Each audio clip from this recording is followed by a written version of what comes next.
special organizations. One, the University of Maryland Eastern Shore. Our president, Dr. Juliette B. Bell.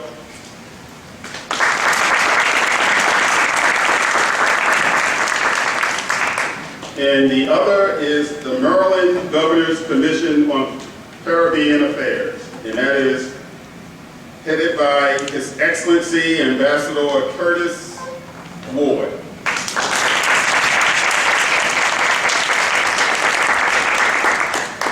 And before we go any further, I would like to ask you to join me in a resounding round of applause for this wonderful, talented group, the Positive Vibrations Youth Orchestra.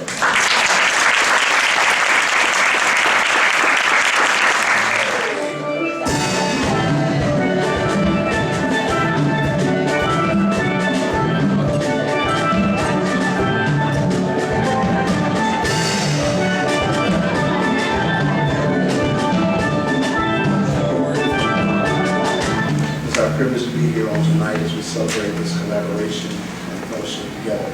Let us pray. Eternal God, we thank you for this day that you've given us. And as we come to this evening celebration, we ask, oh God, that you will continue to bind our hearts in the unity of the Spirit and the bond of peace, that we might seek collaboration that will bless organizations and bless people all over your world. And as we receive strength from our fellowship and from this food, that we will be a blessing to each other and someone else. I pray in Jesus' name.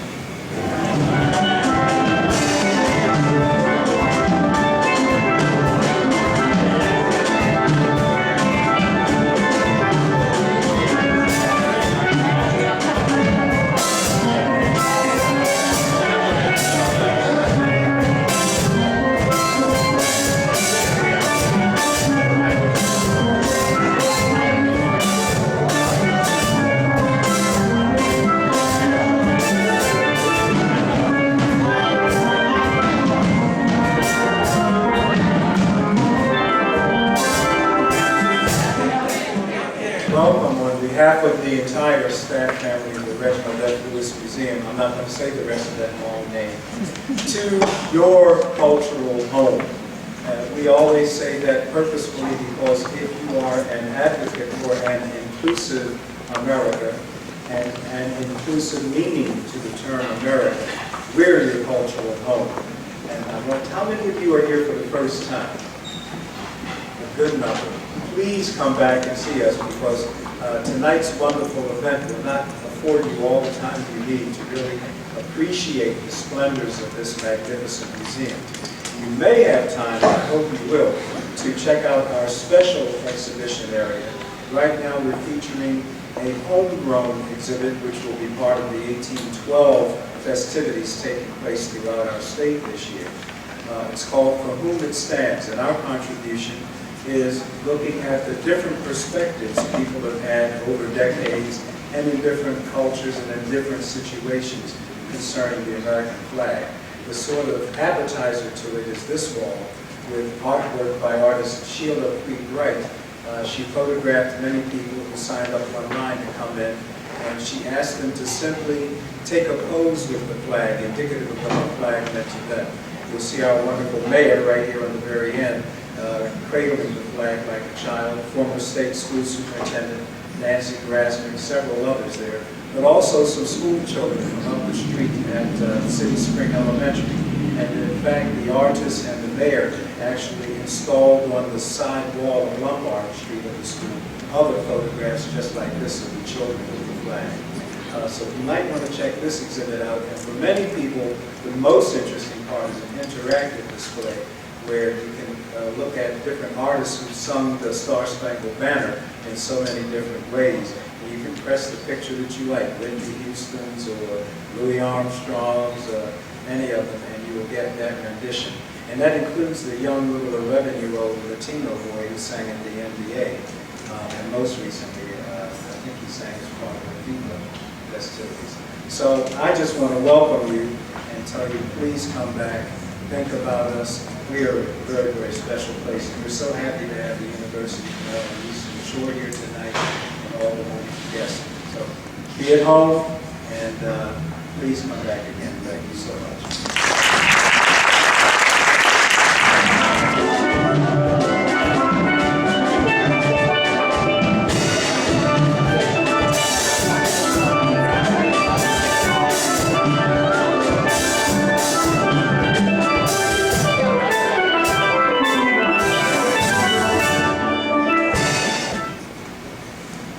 This place that we are going to now contains a history of African Americans and other people of color. I would like to tell you right now, but I don't have a lot of time to do that a Caribbean person fought beside George Washington in the War of Independence.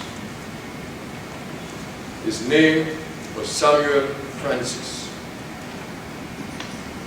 He saved George Washington from poison that the British had set out to poison George Washington. He was cited by George Washington for his bravery, and he was awarded to be the first steward of the first president's residence when George Washington became president. I cite Samuel Francis for the very reason that we have been here as Caribbean people from the very beginning. We have participated in every facet of American life. We were engaged in the civil rights movement. I like to use this phrase that we care for Americans from the cradle to the grave. We have babysit their newborn.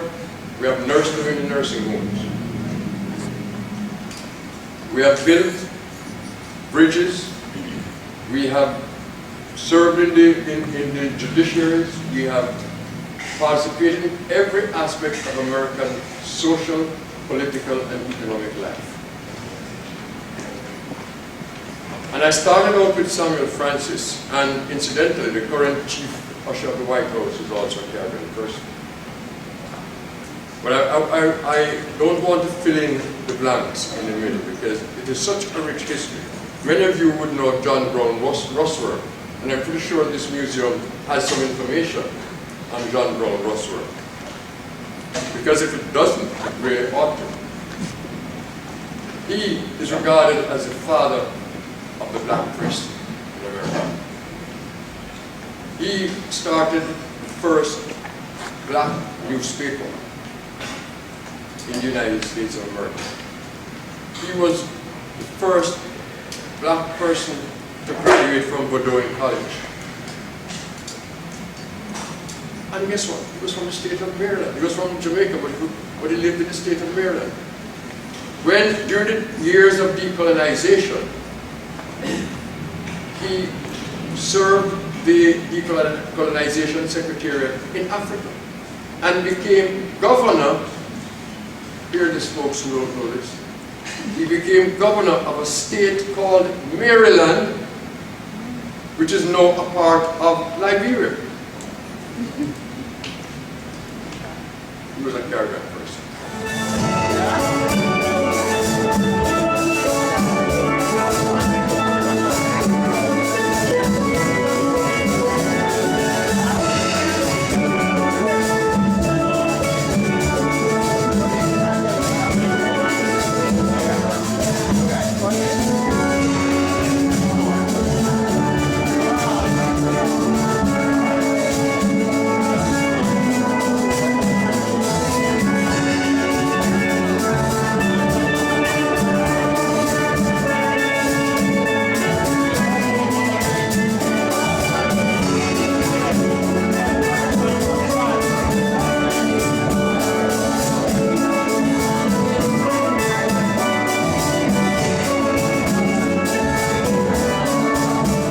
Everybody?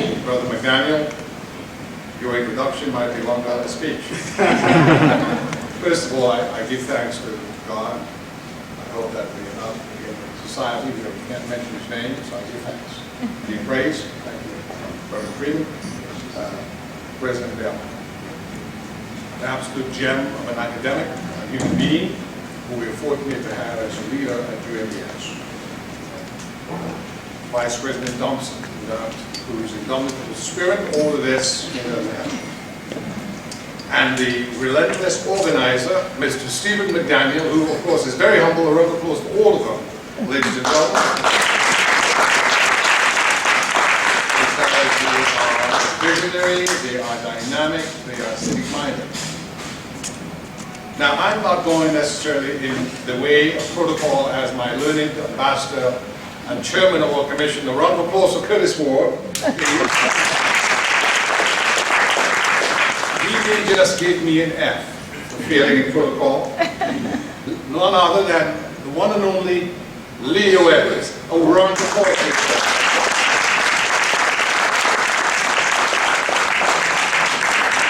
Mr. Edwards hails from Jamaica, not other Caribbean island that we hear about. And came here shortly after World War II with his dear wife coming next to him, not at that time, but subsequently became his wife, but came shortly after that. What he represents, ladies and gentlemen, is exactly what this evening is all about. He came here, like so many West Indians did, to get an education. Didn't come to go to parties or to do carnival or whatever. He came to develop the capacity so that he could move forward and make a meaningful contribution to the onward march of civilization. But one thing that he did not do, and those who, like his wife and others who got to know him over the years, one thing he did not do was forget the fact that he had to remember from whence he came. And so many of us who have had the opportunity to work with him and those like him understand that when we climb up that ladder, when we ascend to some degree of fame or importance or status in society, we must not forget those who've been left behind. As Ambassador Ward was so eloquent in outlining, the United States grew up alongside the Caribbean islands. As they grew up alongside the United States, Columbus never came to the mainland. He came to the islands. So Virginia was settled from people through my island, Dominica. That's why there is a Jamaica, New York. That's why today if you go to the area of South Carolina, Charlotte, Myrtle Beach, you will meet people who are of African descent who speak like they're West Indians. Because there is a long historical relationship so that during the Revolutionary War, the beverage of choice, if people wanted to relax, was not whiskey, but rum. 150 rum distilleries in the United States because the molasses trade was huge, and the interconnectedness between the islands and the United States, that relationship was of enormous mercantile value. In all of this, therefore, we have to find the basis of this partnership that we speak of between the Caribbean Commission, the Caribbean community, at home and abroad, and the University of Maryland Institute. Mind you, in the English-speaking islands, tertiary level education started with the University of West Indies somewhere in 1947, 48. Prior to that, West Indians came to Howard University, University of Maryland Institute Shore, and Morgan, and the other universities. In this area and in other areas of the United States, Tuskegee, for instance, to gain an education. But what have we done once we've gained that education? It occurred to me that in the 21st century, it's not going to be how wealthy we are with regard to gold and silver and oil, but it's going to be how wealthy we are in the way of relationships and intellectual capital that we can then utilize to turn the cogs of industry and create the beloved community.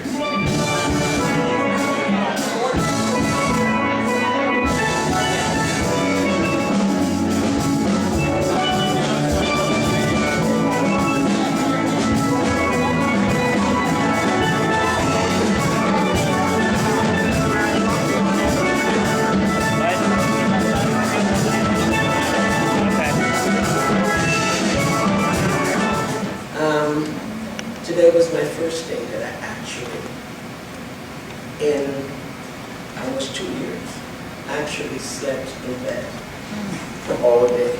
And I was enjoying some rest when I got a reminder by Ambassador Ward that I was supposed to be here.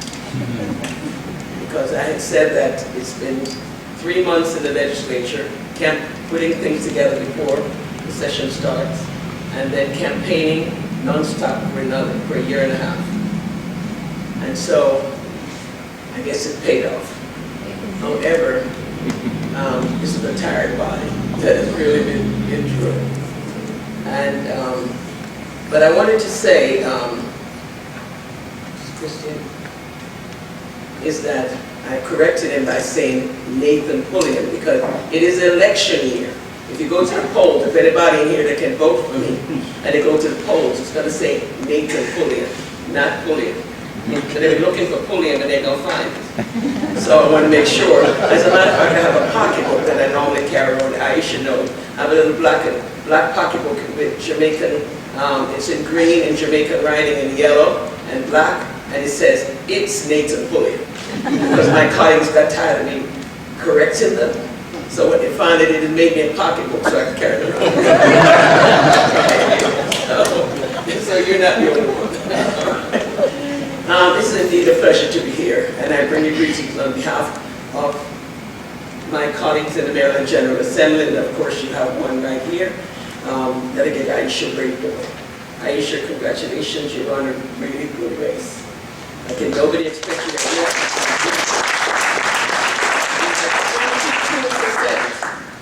22% on the evening final numbers. And so that, and to 25% to John Carter, who had a whole lot of money. Okay? So my hat goes off to you. And Aisha has been a tremendous leader for the Legislative Black Caucus. And of course, she championed the HBCU issues that all of us had to address, and is still going to be there championing that issue as we move forward. And even if she's not in the legislature, we're going to continue to work on it. Madam President, it's great to see you. And President Newfield, also from Cotton States and from the Eastern Shore. It is wonderful to see this kind of partnership. She see everybody here.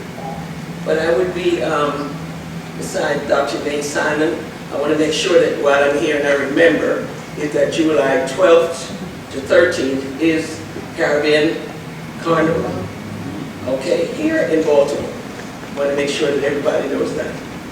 And, but I can back up and say that, and of course, for me, I have to definitely recognize the Secretary of State, Mr. McDonough, for being here with us. Now, several years ago, when the ambassador, when the governor's race was, and our lieutenant governor was elected, I said to him at a reception that, as a matter of fact, that I had asked then Ambassador Ward to put on at his home to raise some funds to help him to become the lieutenant governor. At that particular event, I said to him, you know, we've got to do a Caribbean Commission. And when the day that he had his inauguration, I whispered to him again about the Caribbean Commission. And I also taught him how to say walk good. So, as a matter of fact, when he gave his acceptance speech, at the end of it he said, walk good. And a lot of people who heard it that originally kind of good laugh. But the fact is that it stayed in the back of his mind. And as we look forward, he was able to say to the governor and to, you know, that we need to create the governor's Commission on Caribbean Affairs. And so usually there have to be some catalyst, somebody putting the fire under there to make it happen. And so I'm happy to say that I was that fire that kept pushing to make sure it happened. Because you see, and not only that, is to introduce our then Lieutenant Governor to the Caribbean community. Because I wanted him to know his roots and know who the people that surround him were. And when I was privileged to meet his father, his physician, Dr. Brown, and I told him about the event at your home, Ambassador Moore. He said to me, thank you for introducing me to the Cubans. And so I'm happy to see, as his commercial goes, he's no longer afraid to say his Jamaican family descent, that it came from Kingston and where they came from.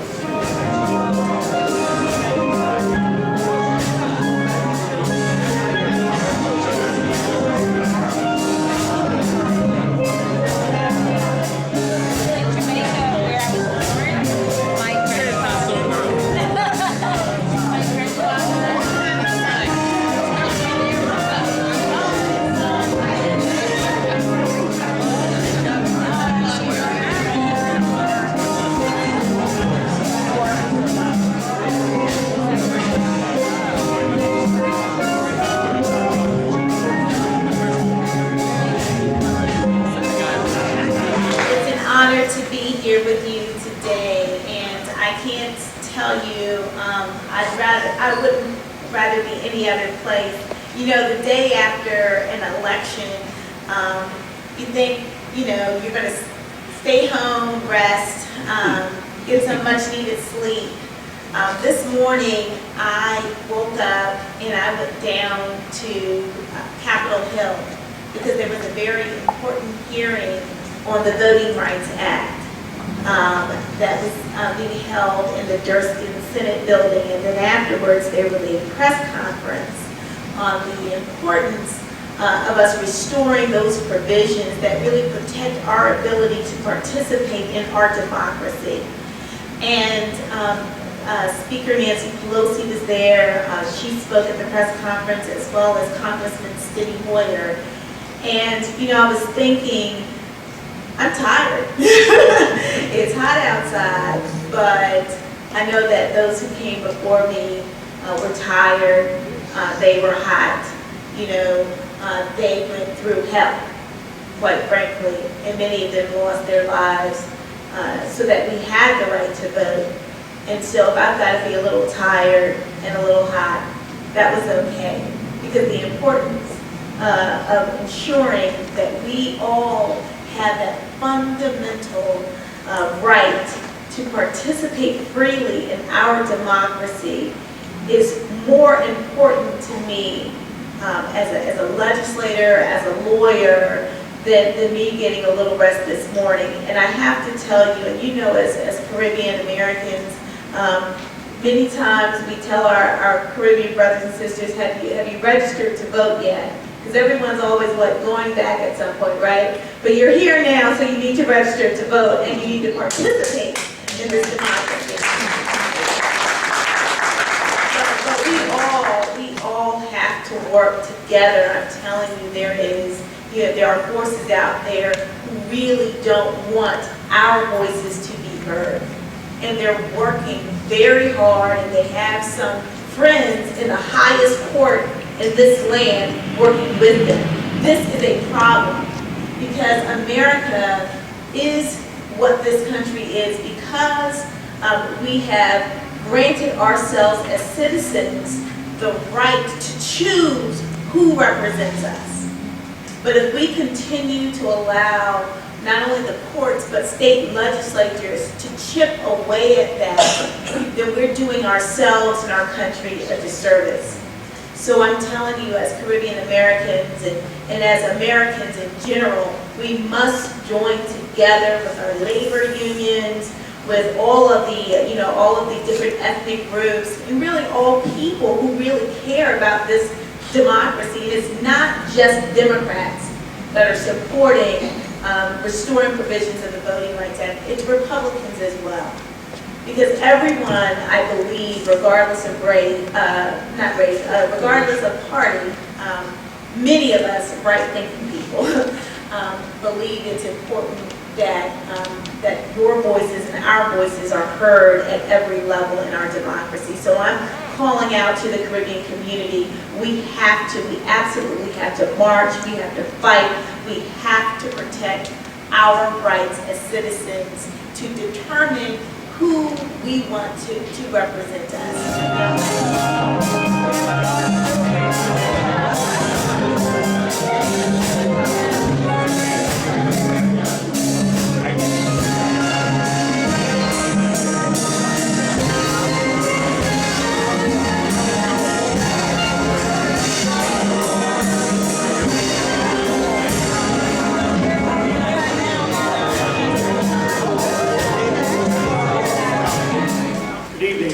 behalf of Governor Martin O'Malley and Lieutenant Governor Anthony Brown, bringing greetings.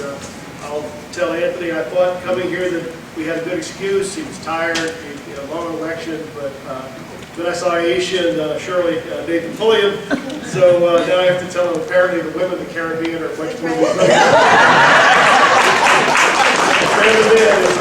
the case. But it is my pleasure to be here on behalf of the Governor, Lieutenant Governor, and present this proclamation. And let me ask Ambassador Ward, and actually I want to have all the members of the commission come forward, as well as Delegate Nathan-Pulliam and Delegate Braveboy. Oh, and Dr. Bell.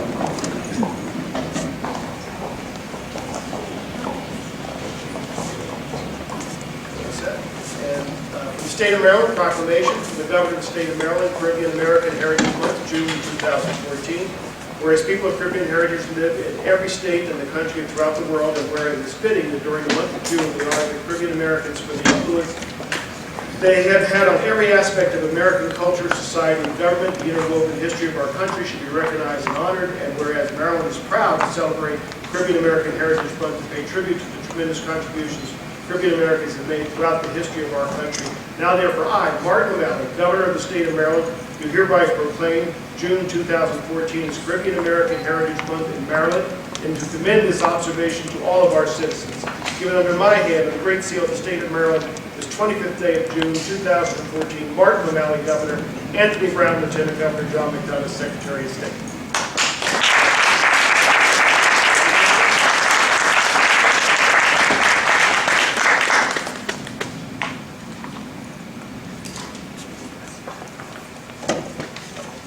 For this wonderful event, he and his lovely wife. And also want to recognize my husband, Mr. Willie Bell there. He's the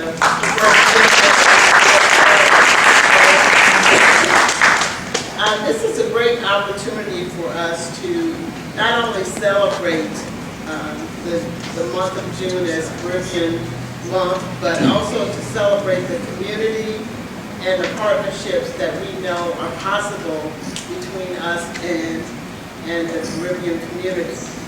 So before I begin my final remarks, I want to also thank Delegate Braveboy. She has been a staunch advocate on our behalf, and we really, really appreciate everything that you have done over the past 2 years since I've been here, at least. I know you were probably working well before that. But I know since I've been in the position as president, you have been a staunch supporter for the University of Maryland Eastern Shore, and indeed all of the HBCUs in the state, and we do appreciate that. And we wish you well in your future endeavors. I also want to thank the Honorable Shirley Nathan-Pulliam. I know that you retired, but I appreciate your being here, and congratulations on your win. And I know that you are going to help carry that torch on into the next session to help the universities to gain the parity that we deserve. So we appreciate your support as well. I want to thank all of our esteemed guests. I know we have a lot of people here that are very important people. I don't know all of you, so this is my introduction really to the Caribbean community. It won't be the last time that I will have an opportunity to interact with you, but I certainly appreciate your being here and coming out to show that you support our university. I want to thank the Governor's Office for their representation here this evening and for the work in setting up the commission. And I certainly would be remiss if I did not recognize and thank Attorney Gabriel Christian. You can see how passionate he is. That's why you're all hungry, because that's right.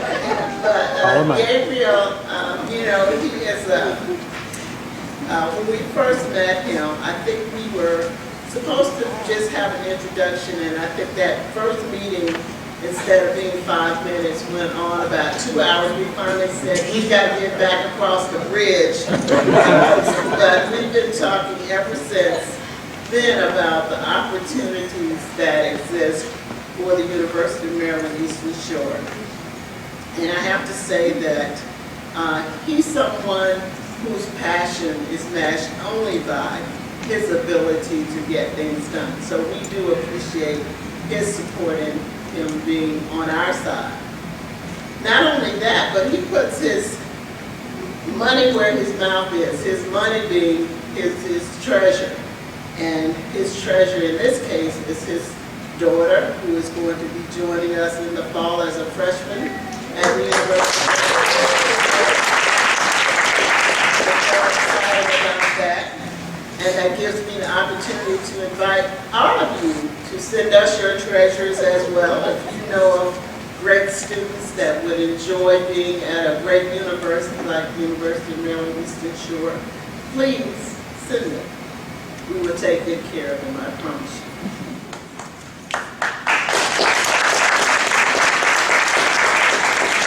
I can never get to the microphone without bragging just a little bit about my university. When I came in as president in 2012, I told everyone there that we do not want to be the best kept secret in Maryland anymore. We want everybody to know about the University of Maryland Eastern Shore. We are one of the universities of the university system of Maryland. We are also one of the most diverse campuses of the university system of Maryland. So we value our diversity. I have an office that looks out over our flag mall. On our flag mall, we fly flags that we rotate every 6 weeks to show the many countries that are represented on our campus. So we take our campus culture very seriously, and we value that diversity. We also have a very diverse group of faculty and staff, and together we are working to help to resolve many of the challenges, not only that face our country here in the United States, but across the world as well. We are a land-grant university, which means we were born as an agriculturally based institution, but we have many outstanding programs. You've heard a little bit of those from Gabriel, our aviation sciences program. We have pretty much anything that you might want in an academic program. We are the only HBCU in the country that has a professional golf association that is PGA accredited professional golf management program. We've just received a total of 5 full ride scholarships worth over $600,000 to support African American students to attend that program.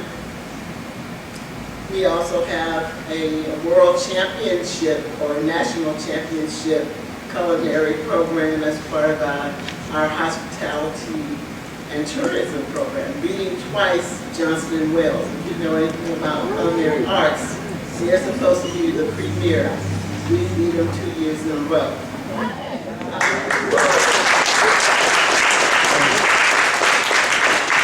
And that's just the beginning. We are building our new facility, as you heard, our new engineering and aviation sciences building. We will have a plane in the atrium of that building. We're working on getting that, so it's going to be a showcase for our campus.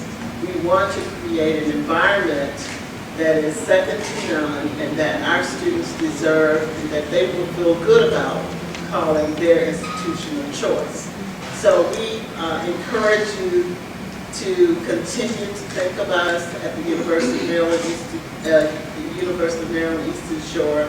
Look for opportunities that you think we might be interested in that we can work with you on. And I look forward to some more detailed discussions about how we can work together to help to build the Caribbean community, build that bridge that we talked about, and look for ways to strengthen both the community as well as our university and our students. So again, thank you all for being here. This has been a wonderful evening. We have a lot of food to eat. So I look forward to having some conversations with you as the evening continues. Oh, before I go, I have to thank my staff because, you know, I get a lot of credit for things, but I just usually show up when they tell me where to show up and when. And so, Ms. Kim Dunstan here, who is my Executive Vice President, Mr. Stephen McDaniel, who is the Vice President for Institutional Advancement, all of their staff that told them, I really appreciate people who share my vision for where this university can go. When I came in, I established a mantra that says, from excellence to eminence, the journey continues, and that's where we're going, to eminence. Thank you.